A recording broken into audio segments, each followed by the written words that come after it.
ఉమ్మడి శ్రీకాకుళం జిల్లాలో మా సీతంపేట ఐటీడీఏ కూడా ఉండేది అధ్యక్ష. అయితే గత 1.5 year గా ఇక్కడ పెద్ద సమస్య వచ్చింది అధ్యక్ష. పార్వతీపురం జిల్లా కలెక్టర్ గారు జనరల్ బాడీ సమావేశాన్ని పెట్టాలా, లేదంటే శ్రీకాకుళం జిల్లా కలెక్టర్ గారు జనరల్ బాడీ ఐటీడీఏ సమావేశాన్ని పెట్టాలా తర్జన భర్జన అవుతున్నారు అధ్యక్ష.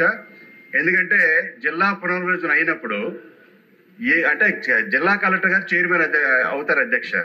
ఇక్కడ సమస్య ఎక్కడ వస్తుందంటే, సంవత్సరాల కాలంగా మా సీతంపేట ఐటీడీఏలు ఇంతవరకు జనరల్ బాడీ సమావేశాన్ని ఏర్పాటు చేసుకోలేదు అధ్యక్ష. సీతంపేట ఐటీడీఏ పరిధిలో సుమారుగా 20 మండలాలు టీపీఎంఈ మండలాలు ఉన్నాయి అధ్యక్ష. అందులో శ్రీకాకుళం జిల్లాలో ఉన్నాయి, అలాగే పార్వతీపురం జిల్లాలో ఉన్నాయి అధ్యక్ష. దయచేసి మీ ద్వారా నేను గిరిజన శాఖ మంత్రి గారికి ఒకటే తెలియజేస్తున్నాను అధ్యక్ష.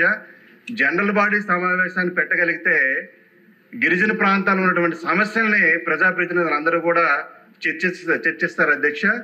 ఈ సమావేశాన్ని జరిపించాల్సిందిగా మీ ద్వారా గిరిజన శాఖ మంత్రి గారిని కోరుతున్నాను అధ్యక్ష.